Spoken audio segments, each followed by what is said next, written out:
Ooh. That's a fact. I'm going to have to sit over there again. You sure did. And we got out of here at 4 o'clock. Yeah, early.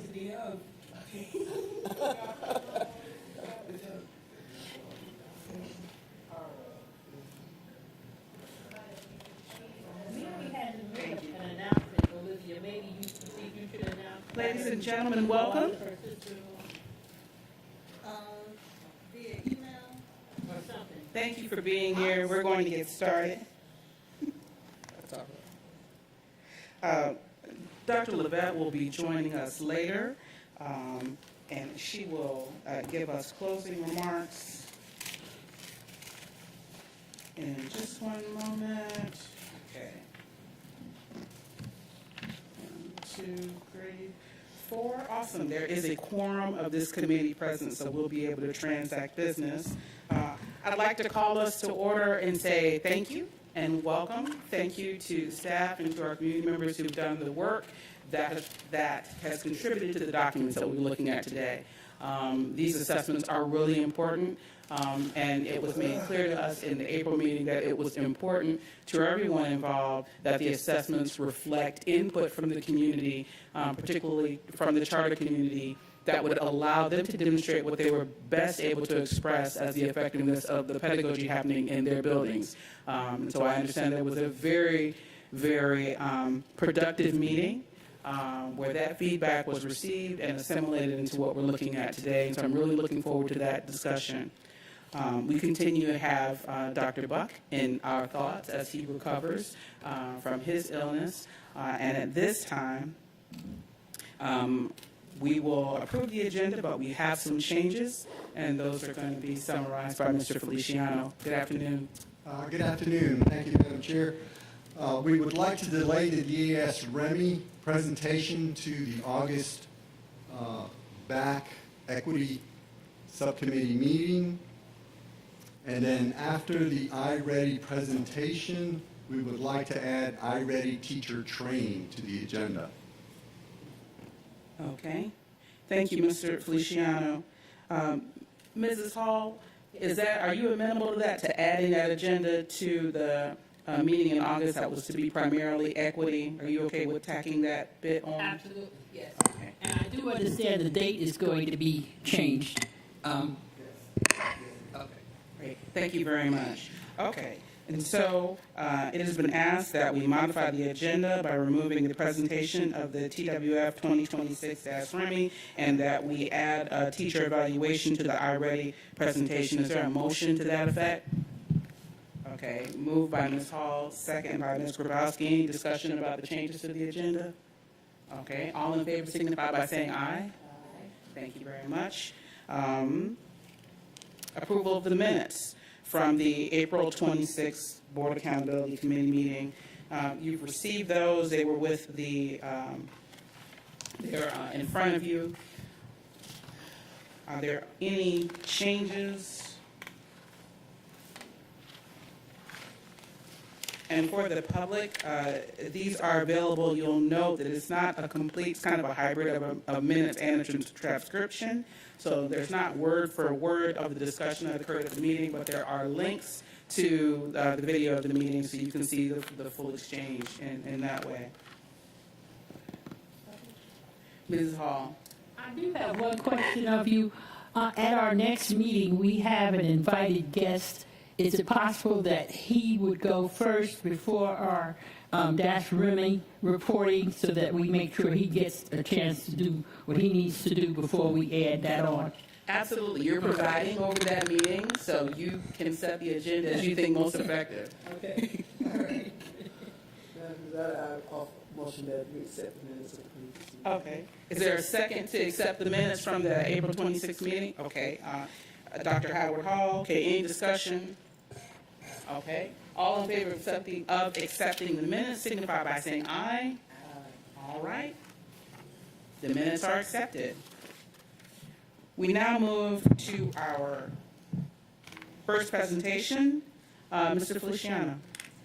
Madam Chair, Before we move to the first presentation, I'd like to recognize some changes to the cabinet members that we have. With us, we have our interim Deputy Superintendent of Teaching and Learning, Ms. Bernadette Ball-Oliver. And we have our Associate Superintendent of Secondary Schools now, Julian Childers. The team is Associate Superintendent of School Transformation and Innovation, Renee Bryan Evans.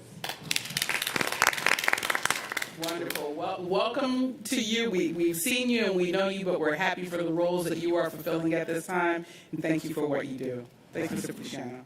Okay, I'll now turn it over to Dr. May, who will introduce the team for iReady. Thank you very much. We are pleased to introduce Mr. Kenneth Tam, who will be presenting on the correlation between iReady and Georgia milestones. All right. Welcome, everyone. Can you hear me okay? Yes. So I'm just going to start by saying a little bit about iReady, but before I do so, I'll just introduce myself. So I'm the Associate Vice President of Assessment and Implementation for Curriculum Associates. Prior to joining Curriculum Associates, I was a classroom teacher, worked in the school department for Boston Public Schools, and at Harvard University for a number of years on research projects. So I'm really excited to share with you some of the research from iReady in particular, but a little bit of background. So the iReady assessment is used by almost 11 million students across the U.S. About a third of K-8 students use the program. We work with a large number of districts, both big and small. Some of them belong to the Council of Great City Schools, and we serve about 45% of those K-8 students within that school district group. This is ultimately our mission around what we're trying to do at Curriculum Associates, is to help educators have good information to inform their educational decisions for their students. The way we do that is by giving them good data to help them make those decisions. Ultimately, when we think about what is our assessment, these are the claims that we make, right? We believe that teachers need a metric, in essence, what grade level the student is working at, in order to have an accurate assessment of knowledge and be able to measure growth over time. That assessment has to measure not just overall, but how are they doing across the various domains in reading and math. That we make the assessment adaptive, meaning it'll go up if a student gets the question right. They'll get a slightly easier one if they get it wrong, in order for us to understand the ceiling and the floor of their current performance level. And then ultimately, the way we think about how we can help improve instruction or improve performance is if I know where students are, what they're ready to learn next, give them online lessons that fill in some of those gaps, while also providing resources to teachers on how they can use that information for small group instruction or individualized lessons. That said, before we go into the correlations, I do want to clarify one thing that's a little bit different between our assessment and others, and that is this notion that in the measurement community, there are two ways of measuring performance. You can use a norm, or you can use a criteria. In a norm reference test, you're looking at how kids are performing relative to a bell curve, if you will. Right? If you score average, you're on grade level. If you score below average, you're below. Above average, you're above. Okay? We don't do that. We provide normative measures, but that's not how iReady is designed. It's designed to help students understand how they're doing relative to standards. And one of the reasons why it's so important is that many state assessments, like the one you're seeing on the slides, and Georgia milestones are also criterion referenced. As I mentioned earlier, the Council of Great City Schools did an analysis of a normative assessment before. And one of the things they wanted to know was the following. In the case of Georgia, what is the scale score necessary to be proficient on the state test based upon that assessment? And it's 208. However, the average score, or the 50th percentile, is 201. So if you need to be 208 to be proficient, and that assessment indicates that you're on grade level with a 201, there's a gap, about 7 points. You see that gap exist in fourth grade, fifth grade, and above. And then when you think about what that gap represents from an average amount of growth over the course of a year, you'll see what column D represents. So specifically, if I'm a student in 8th grade, right, if they achieve the norm, meaning they score at the 50th percentile on that normative test, it's 230. in order to be proficient in 8th grade on milestone is 235. So that's why we don't want to have that kind of gap. This is what the numbers look like if I were to apply that same methodology, showing you what is the score necessary to be proficient, the 461, and then what is the score associated with our proficiency determination, mid-on grade level. You'll see how we're over the mark, if anything, but I think we would all agree that we would want to be overestimated than underestimated. We want to underestimate than overestimate. Within iReady, we have placement levels, the early, mid, or late. So if I were to visually represent in a graph that previous table, this is what you're seeing. So students who score a mid-on grade level, that dotted green line, they're actually scoring higher than what's necessary to be proficient on milestone. Same thing, and then you can see in the case of the purple line, 6th grade, if you get to early, you're actually proficient on milestone, whereas in 3rd, 4th, and 6th grade, 5th grade, you're not. So this is math. This is what the data looks like for reading. I won't belabor the points. I know we want to get to the correlations in a moment. But you'll see how, in the case of reading, if you're just average, if you will, you were on that normative test, you're still falling short of the mark. This is what it looks like from the iReady perspective. One thing that I'll highlight is that when we did our standard setting process, was a couple of years ago. We're in the process of revising it. So you see how in 3rd grade, just to call it out there, we were 1 point under what you need to be from a proficiency perspective. As we go through our process of updating that, we'll definitely be more within consistent, like 4 to 8. But 1 point is not bad, I would argue. Right? This is what it looks like if you were to look at the placements relative to the lines from a representation perspective. And then ultimately, I do want to take a moment to clarify what we mean by early, mid, or late. So early means that students have only partially met the expectations of the new standards, and they're not proficient yet.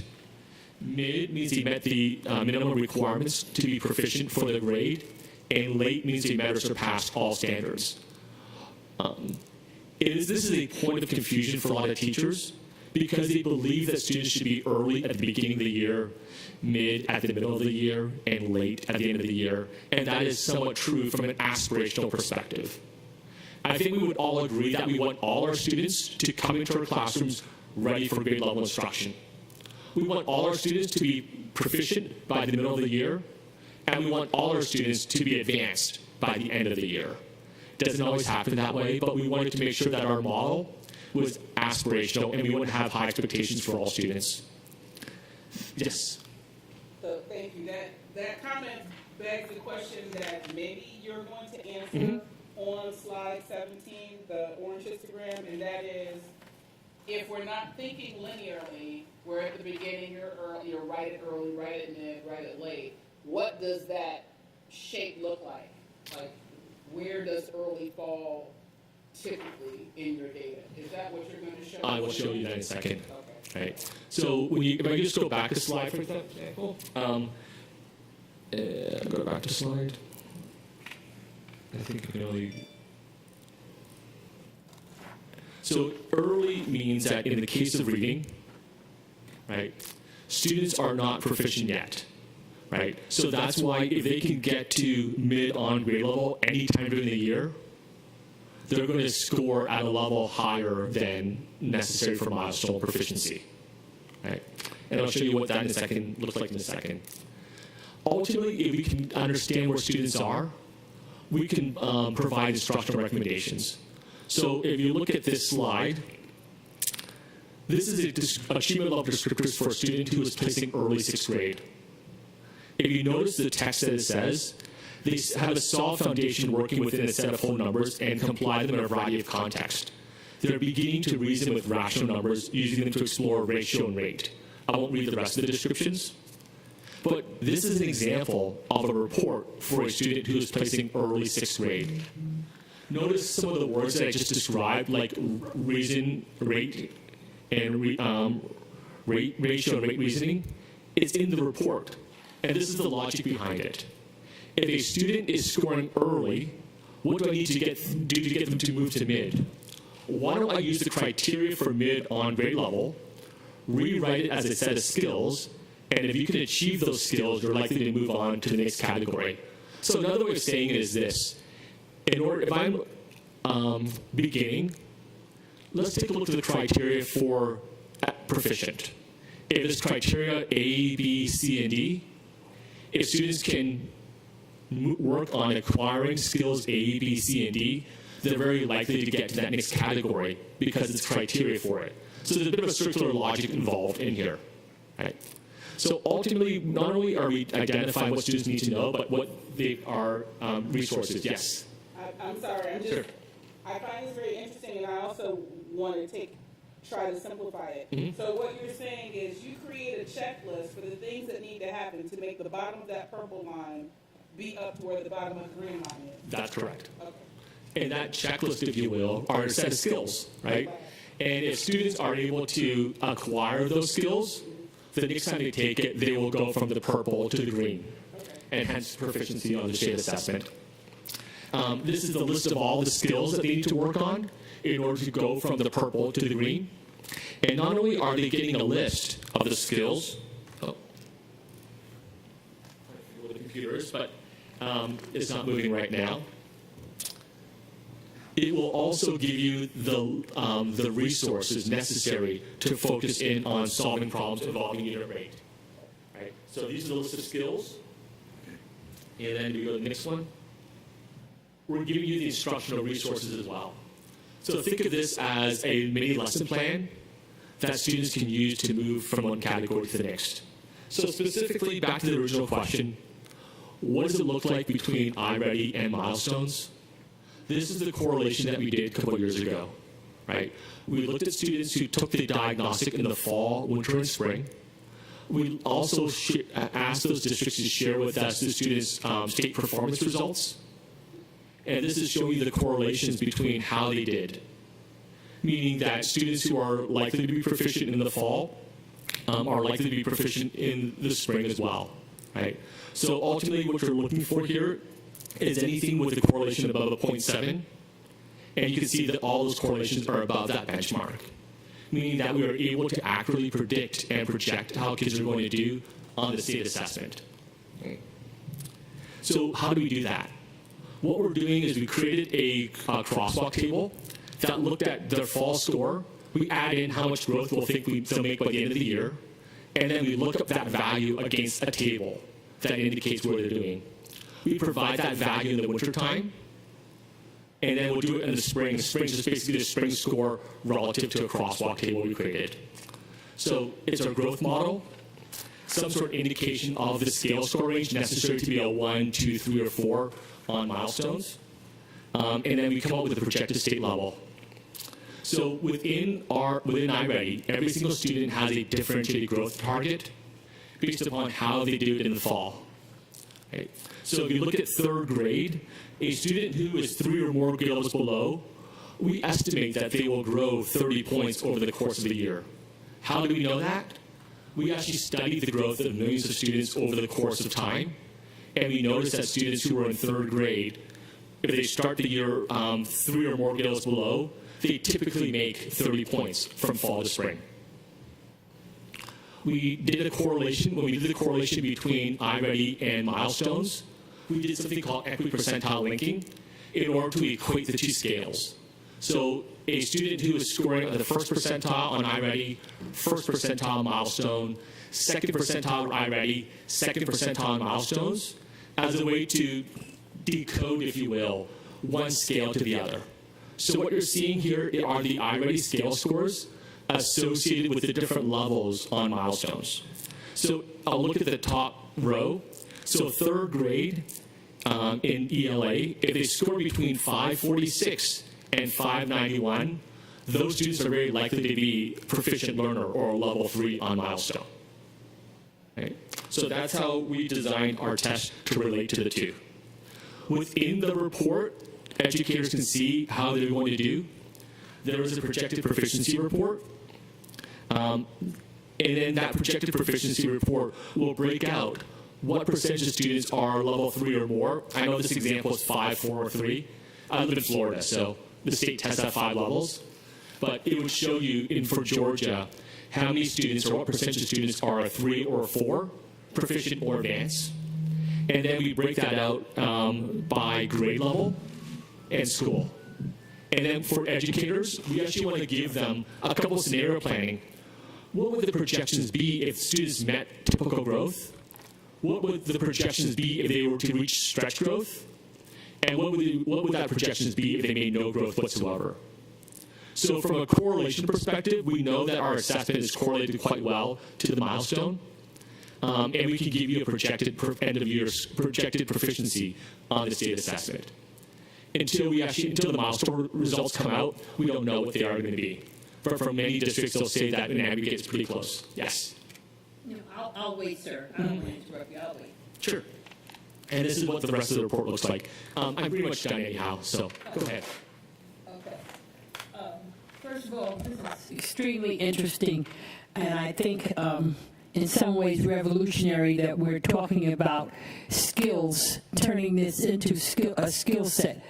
And I was thinking about the fact I'm always worried about getting my cholesterol level to 150. Now, if I could think of that in terms of what skills do I need to do that, that's kind of revolutionary because I don't think about what skills do I need. So, Ms. May, when we get ready to talk about the teacher training, the question I have is, unfortunately, Mr. Hediger sent us a chart showing our retentions and promotions for all of our schools. Mm-hmm. And we literally have an elementary school with 47 retentions. And if you don't think about that as a number, think of that as 47 lives that are disrupted because they're going to have to spend a year taking working on the same material, and we're spending a year of money on kids that we shouldn't have to do, because we're not going to be able to get them through in the time they were supposed to. So my question is, how can we use iReady to make sure that those 47 children at this particular school don't face retention, or if they are retained, how can iReady, maybe by the end of the first quarter, have them going so well that they're able to be put back on their correct grade level with their peers, and so by the end of the year they're going on as they should have? That's my question. Sure. That's a great question, and ultimately that exact question led us to create something called stretch growth. So when you think about how much growth we would expect a student to make, most programs only give you one value, which is the average amount of growth that kids like you, right? The typical. In your example, if I had a student who was in need, maybe they're working in a tier 2 or tier 3 intervention, we want to give them a benchmark to know how much growth we would expect them to make over the course of a year, and that's what we call stretch growth. So if I was working with those students and I saw that they were close to reaching their stretch growth target, I could feel confident that that student is on a path to proficiency or advanced proficiency. The way we determine that is by finding students who are behind and caught up over time. They may catch up over 1, 2, 3 or more years, but if we know who those students are, let's think about how much growth they made that first year. And if they can follow those benchmarks, if you will, we know they're on the right path.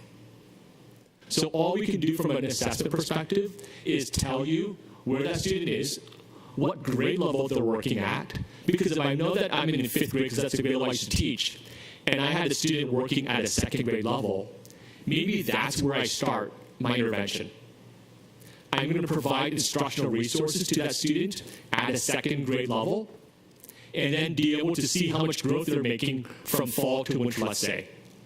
If they are on track to make their stretch growth target, or let's say they tested halfway through the year, they're at 60% of that stretch growth target, then I can feel confident that they're on the right path. And if they could achieve that stretch growth by the end of the year, then we know that student is on track to get to proficiency. They're not proficient yet, but they're definitely on the way there. Okay, yeah, this is my last question, though.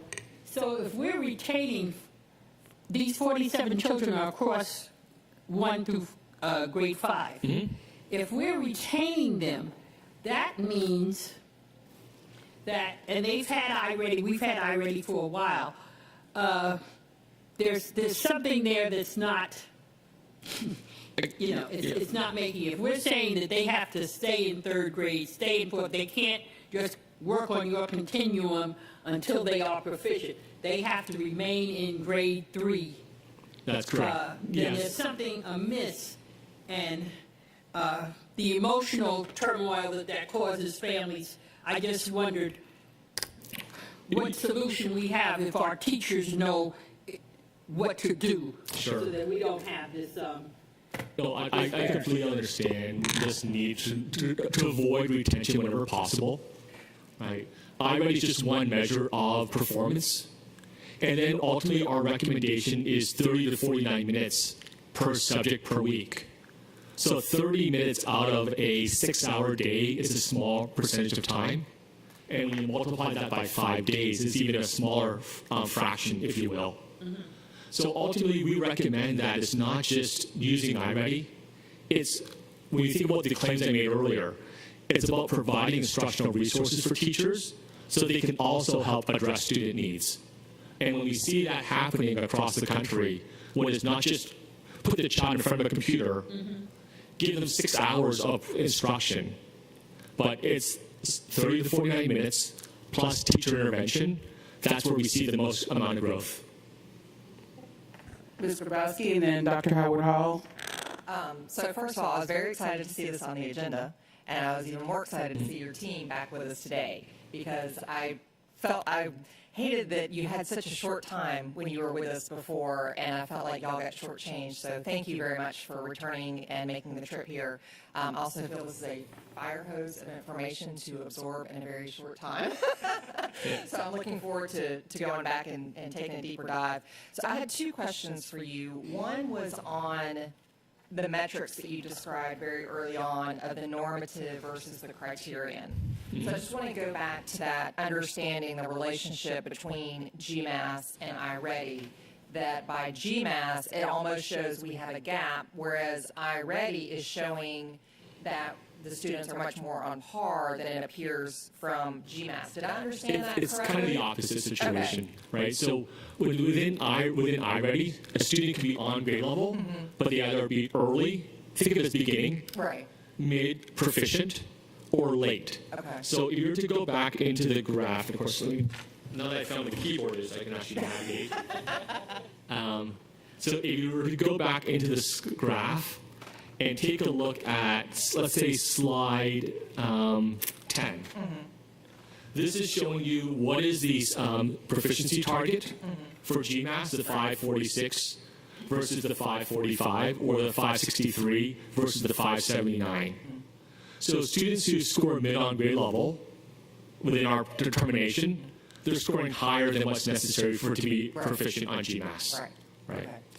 So that's why when we think about our test, much more aligned to the state assessment, because milestones is criterion referenced. Right?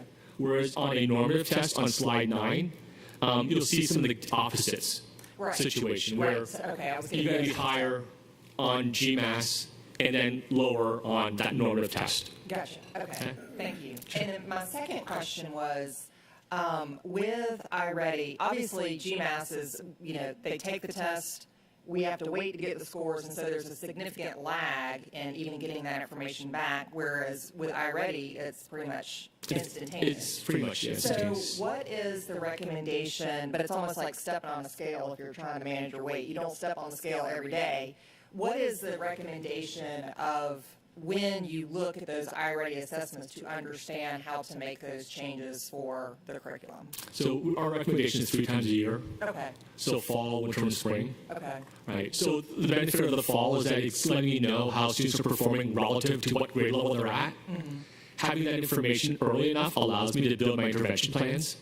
Who are the students who need tiered intervention, if you will? Looking at the reports to try and figure out what are the skills they need to work on, and then using the resources to build those intervention plans. Right? Between those first and second diagnostics, it could be 3 months.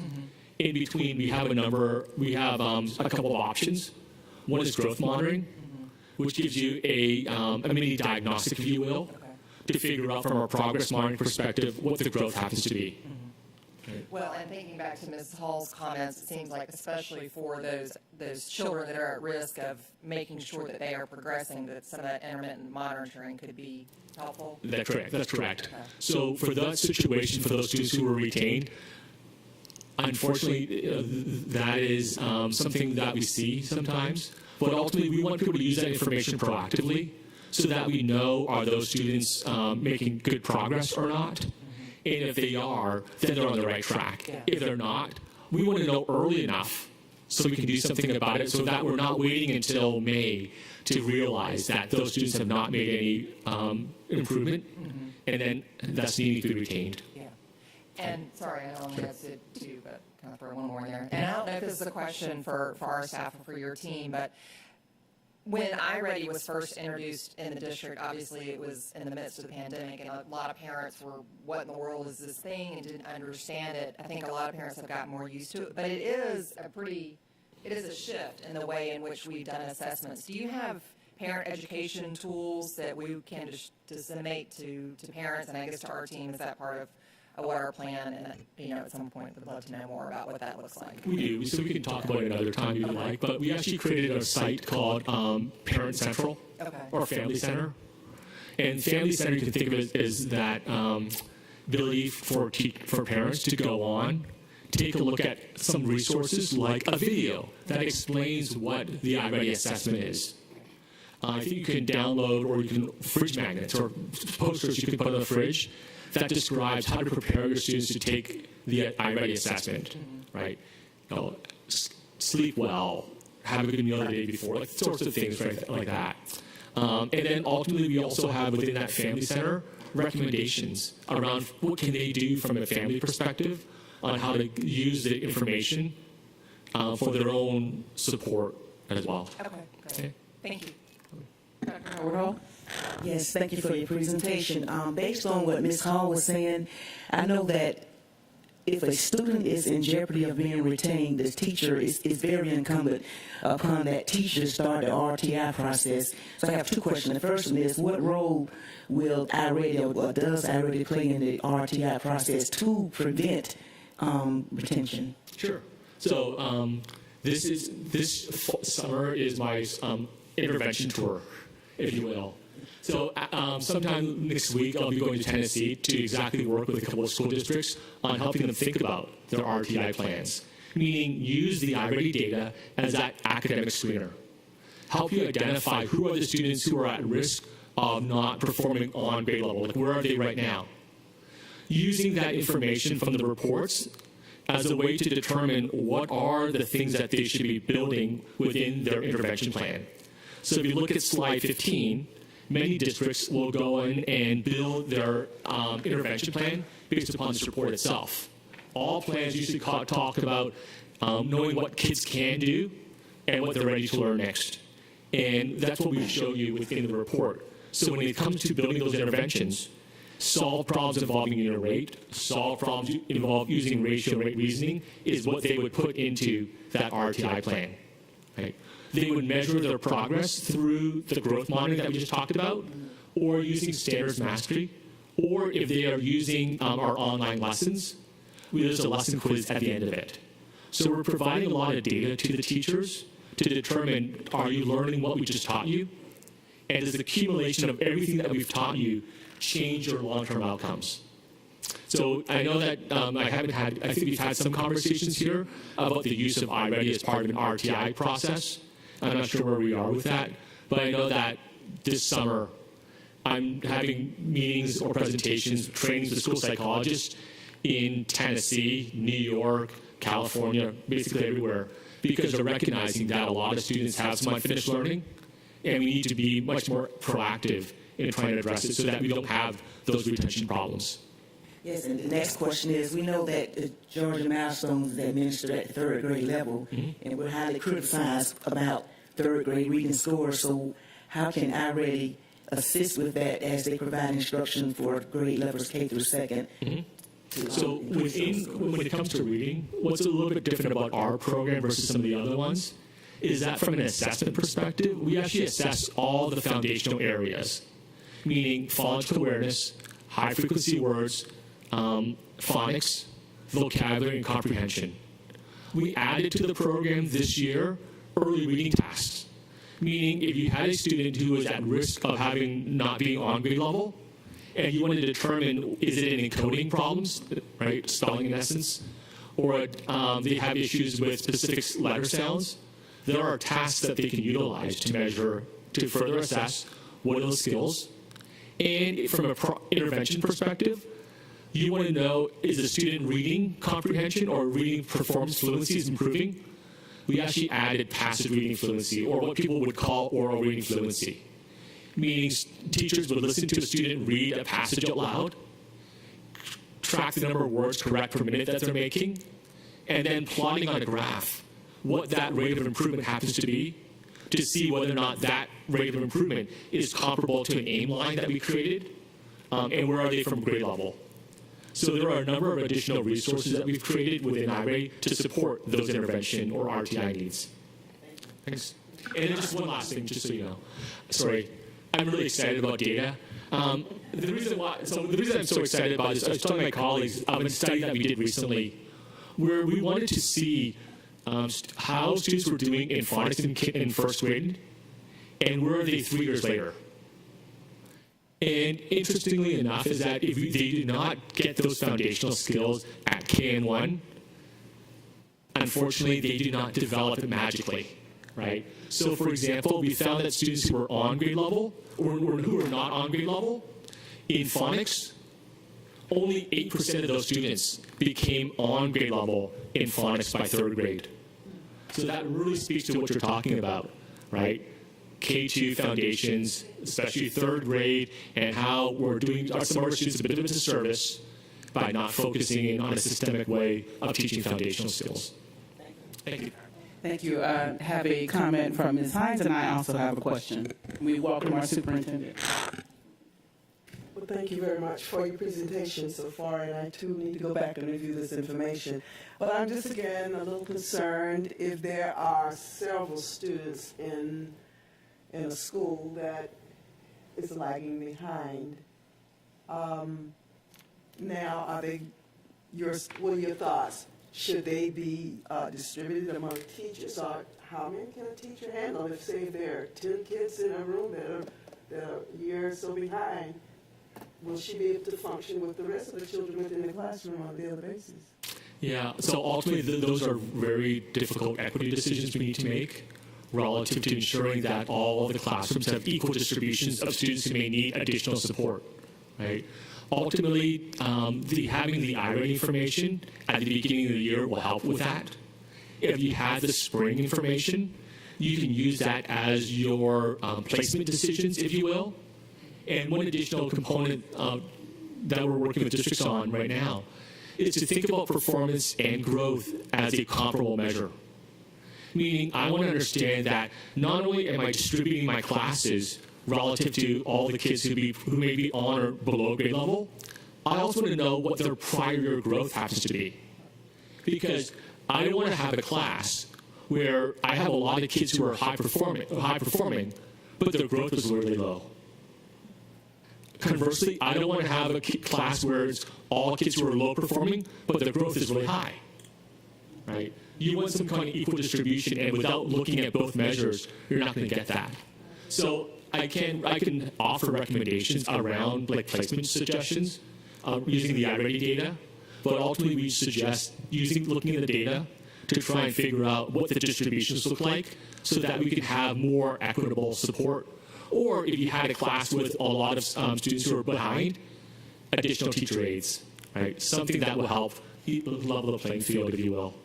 But ultimately, that's why we provide that information. And knowing how far below a child grade level is useful, as opposed to just knowing that they're the 10th or 15th percentile. Thank you. Thank you. This has been really, really beneficial. And I have a couple of comments. One is trying to distill what I understand iReady to be, which is, it sounds like just a regression model with interventions. And that those interventions contribute to positive correlations of 0.75 or higher. Is that the model of how it's built and designed is that the interventions are these actions that we see in this report.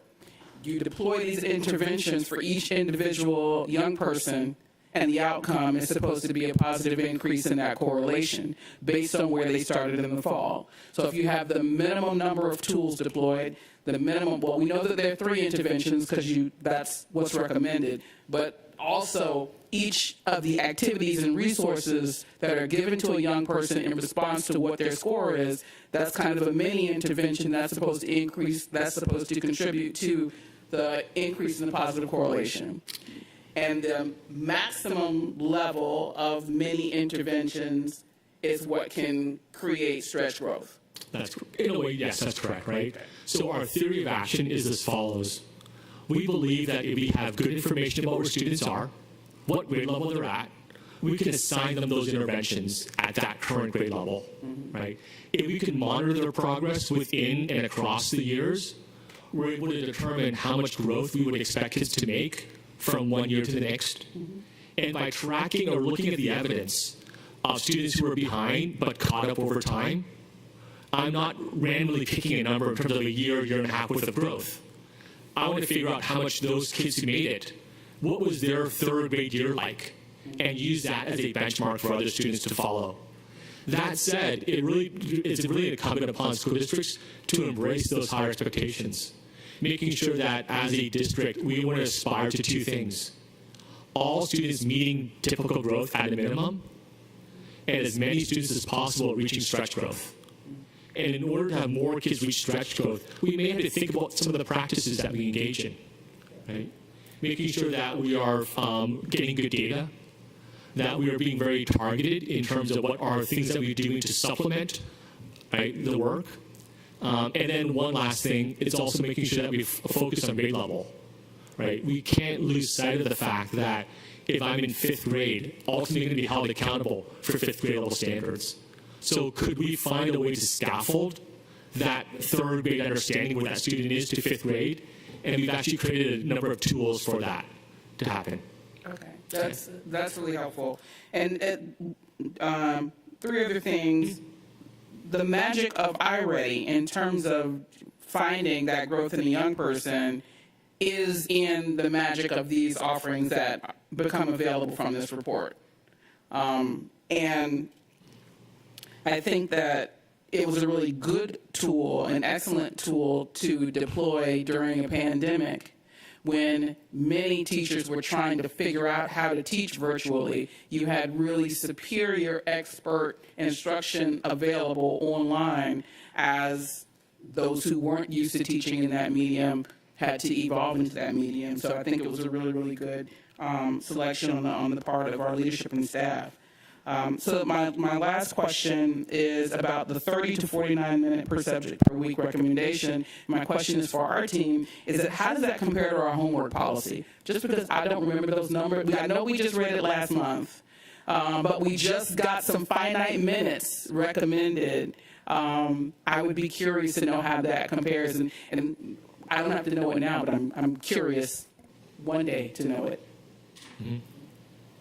Just to respond to that, thank you for that question. Primarily, the teachers use iReady during the instructional day. And that's the purpose. We don't typically like to assign it for homework. It can be assigned for homework as an additional practice, but we use it during the school day because the teacher uses it as an instructional tool to support instruction. So we have time, typically a schedule is developed, where we have time built into the schedule for students to work on their learning path, but then teachers also have the ability to leverage some of the other resources that was mentioned today to provide an intervention and support as well. Okay, thank you. Oh, thank you. Sorry. Mrs. Hall, and then Ms. Grabowski. Okay. All right, sir. So I'm sitting in front of the computer, and you're asking questions, and every time I get the question wrong, you give me an easier question. At what point does it become futile because I'm You know, again, I'm one of these 47 children who's been retained, and I'm not. Where does the teacher then, what interventions are there to help me when I'm stuck like that and you've made the questions as easy as you can and I'm not going anywhere? Sure. And I'm getting at, what I'm getting at is, and it's maybe more than your purview, but what are those supplemental activities that are going to get me going so that I can move forward and start getting some harder questions because I can answer some of the easier ones. And I'm not just sitting there stuck and then I'm retained. Sure. No, that's a great question. So we actually do a couple of things. So if I have evidence that a student is in 5th grade but working at a 1st grade level, there is the ability to set a developmental level within iReady, meaning the test would start at 1st grade to avoid that frustration experience that you just described. So by having it set at a developmental level closer to where they are from a zone of proximal development perspective, it's going to give them some success and allow them to get into a more challenging question and really better understand where they're performing. 2, ultimately, we want to make sure that we have students in the right mindset, letting them know that there are going to be some questions they may know, some questions they may not know, and it's okay. Right? We want to understand the way iReady is designed is to help uncover that. And if you can uncover that, we can help you grow as a student by letting you know what you can do and what you are ready to learn next. And one of the things we also recommend to teachers is having those conversations with the students before they take the assessment. That way they don't get frustrated, and then they're able to really have success when they go through and start questions closer to their actual level itself. One last thing, the assessment adapts all the way down to kindergarten or pre-K as well. So there's always going to be some sort of bottom that we can start and work our way up. Mrs. Grabowski? One more question about the assessment. So you mentioned the assessments are recommended 3 times a year. Since the students are working on iReady as part of their education, their progress that they're doing iReady every day, is that part of the assessment? I'm thinking in particular about one of the challenges with testing is if a student's not feeling well that day or something's going on in their personal life, it can impact their test score. So does iReady help protect against that somewhat because they're using it on a more regular basis? I would say somewhat, right? The reason being is this, is that even though students are making progress within the online lessons, that information does not inform where we start them off on the second diagnostic. Where we start them off is where they last left off. The reason for it is that if I'm looking at 30 to 49 minutes a week, that's a very small fraction of the instructional time that they're in schools. So they may get to, let's say in 1st grade, get to a 3rd grade lesson. We're not starting the test at 3rd grade. We're starting where they last left off, and there are ways for them to quickly jump up and demonstrate their understanding that way. Okay. Thank you. Any more comments or questions? This has been a really invigorating conversation. Yes, Dr. I'm just sitting Howard. here thinking as a teacher, 2nd grade teacher back in 1983 or 4. And it's pretty much the same thing. You know, the TE book, everybody remember those TE books. You have your average lesson. Then, for students that struggle, you have a little section called remediation. You have to reteach. Then you have another section called enrichment for the advanced students. And it's pretty much the same thing. The teacher looks at the data and determines what she needs to focus on more and reteach. It's just that now it's done electronically. As well as we make the data more accessible to teachers. Because within our prerequisite report, what we're showing you is if this is your 5th grade level outcome, standard add and subtracting 3-digit numbers, let's figure out what are the skills at 4th and 3rd grade that you need to know in order to be successful with that. So you need to know place value. You need to be able to add and subtract 2-digit numbers. So what we've tried to do is, back to what you described, help make what we know as good teachers accessible to everyone that we have, right? And in some cases, we may have teachers who may not be teaching within field or long-term substitutes. So one of the things that we really believe in is making sure that we have resources to help with that kind of professional development. right? And speaking of professional development, that's my nice segue to our next topic. I really appreciate this conversation. I appreciate you all coming back. This is, I think that it has been an extraordinary tool that we haven't explored in the public space for the community and for parents to hear about. So thank you very kindly. Thanks.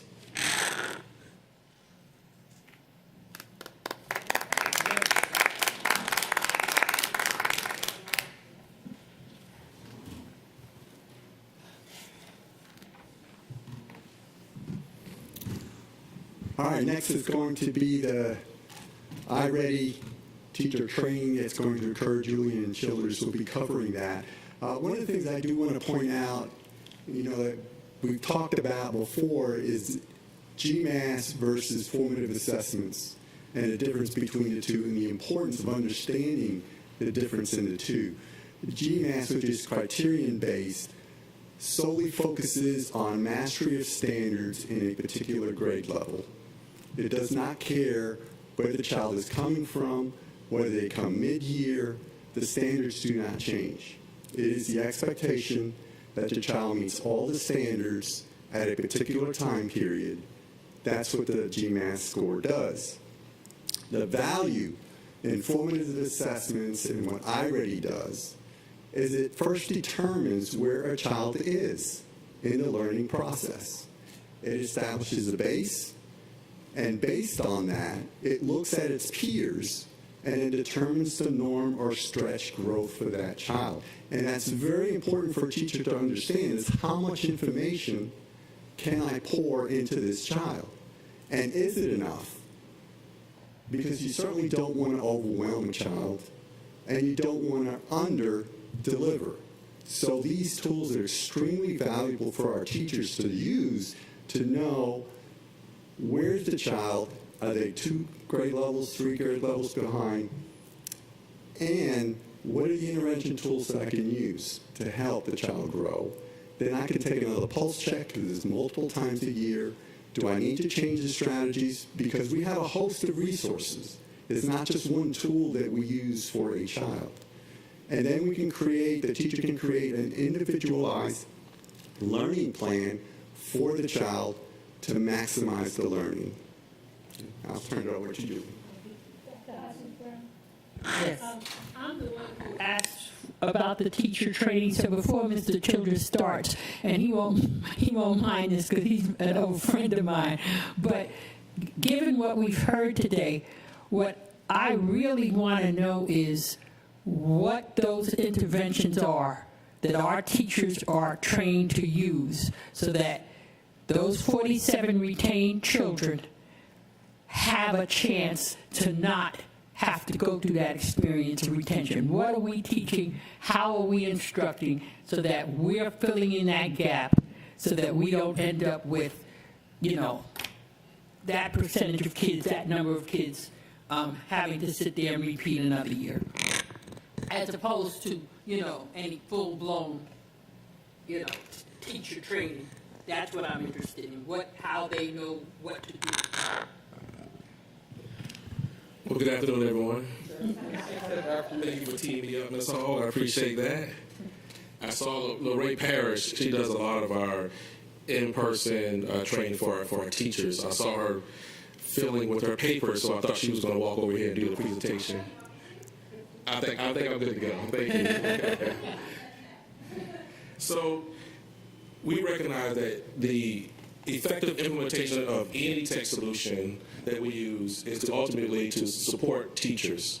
And we recognize that we have to provide that professional learning for teachers in order for the program to work. Because the program is just a resource, it's just a tool. We recognize that we have to invest in our teachers in order for students to ultimately benefit. So with iReady, from the onset, there was a part of the implementation plan was professional learning.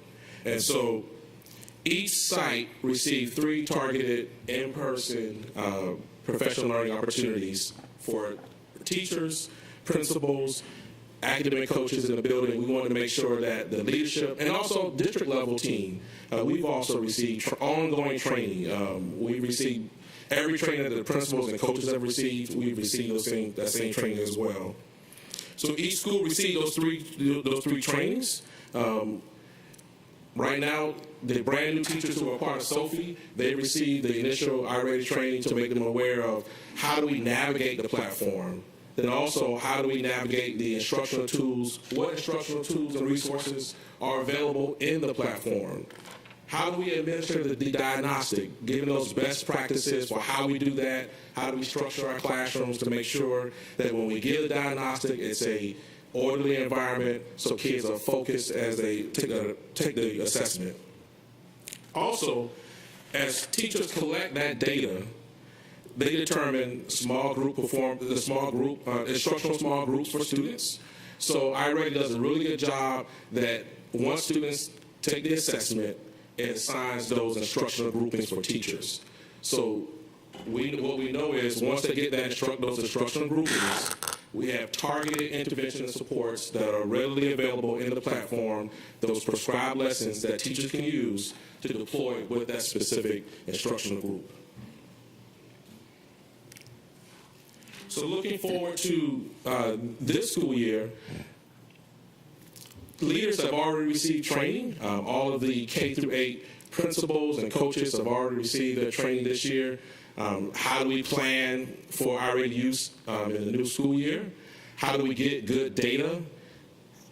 So all that training has already happened for the leaders and also teachers. Teachers have received that training during SOFI. And then every school in our district, every K through 8 school in our district will receive 2 in-person professional learning opportunities. And principals, along with their teams, determine what that training looks like. So if they need more training and support with how to get good data, they can request that data, that particular training with Ray. If they need more support is how do I best leverage the instructional toolbox? How do I use these interventions and resources to better support students? They can request that support out of one of their 2 intervention professional learning supports. One of the things that we're excited about this year is that iReady has provided us with the online educator learning modules. So there are several on-demand modules in the platform that teachers can use if they just want to go back and get a refresher on how to get good data. There's a module inside there with an actual teacher there showing them what that looks like. So we're really excited about that. It's on demand, and so if we get a teacher who starts a little later in the year, we can provide individual support, but then also provide them with some supports that they can go back on their own time and review those particular modules. So we've been really fortunate to have a relationship with iReady where they've been very responsive. Anytime we've had a training request, we just call over to Don and Lorraine and say, hey, we have this school over here, this group of teachers, they're needing more help with this, and they responded and provided the support to make sure the teachers know how to use the platform, what resources are available in the platform, and how they can best support students, especially those interventions that we know students need. Any questions? Any questions from committee members? I think they wore themselves out on the last presentation. Which I'm so grateful. Thank you very much. We appreciate it. Now we are at the presentation of updates on the charter school Chevron Report template and the technical guide. Dr. May, you're going to do that for us? Yes, ma'am. Thank you. As long as I can pull up the correct. Here it is. All right, so let's see. With regard to the Chevron report, there was no further action needed, so I will focus exclusively on the technical guide. On June 22nd, we had the opportunity to meet with all of the charter school leaders. We had a very productive and highly collaborative conversation, which yielded the revisions to the technical guide that I will note. So per our conversations and final determinations, and these were all collaborative, all agreed upon, so I want to make that very clear. Domain 2 was the first that was addressed, specifically item 2.1. In this particular domain, what was in question was the formula. So previously we had the 4 levels and their corresponding formulas. Those were revised to a set of 3, whereby we are utilizing the district grade band score and either adding or subtracting 0.10 to either demarcate exceeding or failing to meet the standard. So one thing also that I want to point out with regard to Domain 2, all 5 items in Domain 2 were made equivalent to 20 maximum points. So all of the values are equivalent. Corresponding to that, if the charter school exceeds the district, they will earn 20 points for that domain. If they meet us, then they will earn 10 points, half of the points associated with that indicator. And if they fail to meet our level, they fall below by 0.1 or more, that will yield 0 points. Any questions with regard to item 2.1?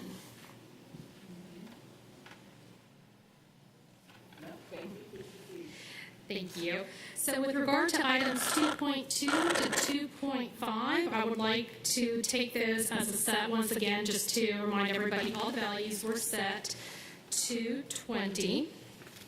So in that regard, all were adjusted accordingly, with 20 points being the maximum possible and all points adjusted accordingly.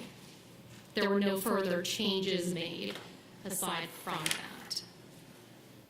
So you can see 2.3, 2.4, and 2.5 follow that same model. Any questions in that regard? Oh, thank you. Please proceed. Now we will move to Domain 3. In Domain 3, the only item in question was 3.5, the school climate indicator, and on that we revised to include a rating of 4 or 5 as earning full points. Full value for that domain is 15 points, so earning a 4 or 5 star will yield 15 points, 3 star will be 10, 2 star rating will be a 5, and unfortunately a 1 star will yield a 0. Okay. Any questions on that one? Not on 3.5, but I do have a question on 3.3 on participation in the assessments. It says not meeting 95% participation would result in a negative 10. Yes. But reading, ELA, and math, that adds up to 15. Science and social studies adds up to 25. You're already at 25 without that 10. So how does that, and 2 questions. One, is it binary? You did or didn't? And if you don't, Yes. do you get a negative 10 like the others? And if that's the case, shouldn't that category be 35? So it's either you did or didn't. It's only going to count in the negative. There are no positive points. That is because that's a Godot standard. You must meet that 95% threshold, otherwise points are deducted. And that is the rationale there. So it's 25, and if you meet the standard, it's 25. Yes. Okay. But if they meet the standard but then fall below that 95%, that negative 10 will be ascribed and they will only earn 15 points. Okay, got it. Thank you. You're welcome. Any other questions on Domain 3? All right, seeing none, then let's move forward to Domain 4. In Domain 4, item 4.1, a new question was raised in context of the collaborative conversation we had on June 22nd. And all of us were in favor of revising this to meet auditing standards. So we did some research on auditing standards, and that was, you can see the revision. We moved the point value from 35 to 40. An unmodified or unqualified opinion will yield positive 40, all 40 points earned. If it's a qualified audit opinion, then 10 points will be deducted from that. If materials weakness or an adverse opinion is noted, a minus 20 will be ascribed. And if there's a going concern or a disclaimer of opinion, that will yield 0 points in that category, because what that indicates is the auditor does not feel comfortable yielding a final determination. Okay. Any questions on that one? Thank you. You're welcome. Items 4.2, 4.3 were previously addressed. There were no further questions, and thus no further changes were made there. The other domain item for domain 4 was 4.4 that was addressed. And here we had revised the verbiage initially to correspond to the latest Godot charter contract. However, after deliberations, we noted that that recent current verbiage was not in fact included in their current contract, so we simply removed that. And all is fine with 4.4. All were in agreement that we will just keep to their current contract language. We will not make any modifications at all. Okay. Any other questions on domain 4? All right. Then moving forward to domain 5, there was a new question raised with regard to item 5.2, employee evaluations. And with regard to this, they wanted revised language to include meeting state guidelines. So we eliminated the LEA deadlines and inserted the word guidelines instead. All were in agreement. Additionally, they asked that we ask a question regarding other certified or classified in context of the Qualtrics questionnaire that we normally engage for this item, so we agreed to add that additional item. There were no further adjustments to domain 5. Any questions with regard to what was done for 5.2? Not seeing any. So we can Perfect. proceed to 6. Wonderful. So in domain 6, the only indicator in question was 6.1. And with regard to this, the only thing that the charter leaders wanted noted, and it's so noted and all of us are full support, is to make sure that they have all communication that is applicable within that category domain. So we're assuring that anything that goes out district-wide also includes charters as applicable. Yes. Mrs. Grabowski? The only question I have here is so the local deadlines remain, and then you are adding the state, federal deadlines missed as the minus 25, is that correct? Or are you replacing the local deadlines with the state, federal deadlines? So in this particular item, we added that if they're the minus 25. Okay. So if any of those state, federal deadlines are missed, they will lose all points in that category because they're that severe, that important. Okay, but are the local deadlines still required? Those were, were supposed to be struck in favor of. So I guess, Or I think, no, I apologize. Those were intended to be left as is. However, if they miss a state, federal, so I apologize for misspeaking, they will lose all the points. So with regard to local deadlines, if they do miss a local deadline, that's a critical deadline, that will yield 20 out of the 25 points. If they miss 2 of our local deadlines, 10 points will be earned. 3 or more, that'll be loss of all points.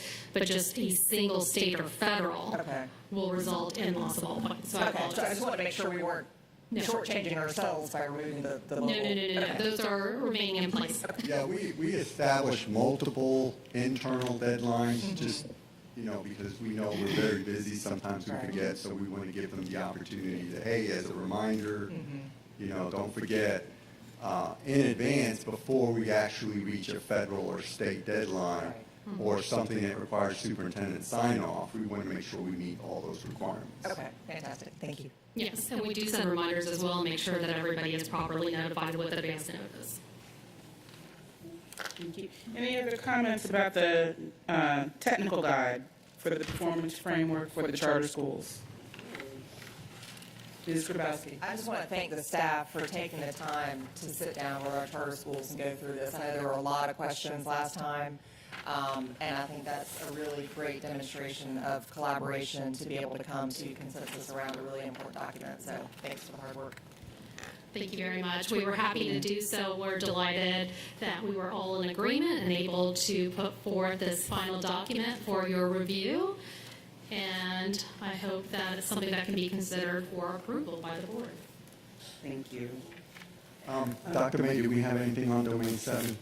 For Domain 7, there was 7.1, and that ended up being an update with regard to language being updated to reflect that 50% threshold of turnover, demarcating what we meant by stability of the board. So if it exceeds 50%, that is suggestive of an unstable governing.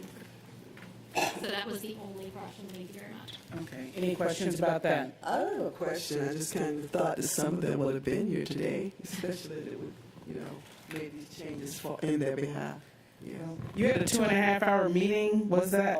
Yes. I think they probably feel like they have exhausted every opportunity to. I was surprised not to see them as well, Mrs. Hines, but I think we wore them out in that meeting, making sure that we addressed everything that they were interested in. So is it my understanding that you need the committee to vote to approve this technical guide so it can go to the full board? Okay. The technical guide, the vote that you will do on the technical guide and Chevron report is to endorse support. It'll go to the superintendent for review, and then the superintendent will present it to the board for final approval. At her discretion. Okay. With that, I would like to just make a comment about the Chevron report. The domain observations under domains 6,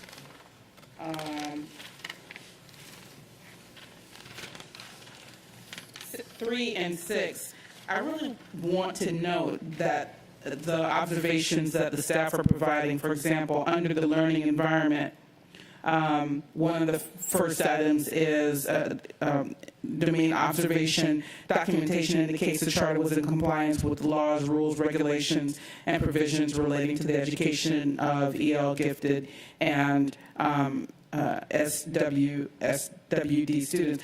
I really want to note that I appreciate this being put up front as some of the things that are being observed and noted, because these are the conversations that we have at the board meeting each year when the charter schools give their annual presentation and board members want to know, have different guidelines been met? And I'm not just picking on this particular domain, but this language reminds me of language that we have used in board meetings in the past. The same with domain 6, operational performance. Maintenance of student records, reporting deadlines being met. These are things that we end up talking about in that fall meeting that this report is just going to just address. And I think much to the benefit of the charter schools who won't feel like they're on trial when they're giving their annual report, because those things that are good and not so good will already be clearly articulated in this documentation. So I really appreciate the time spent into looking at those details. Thank you very much.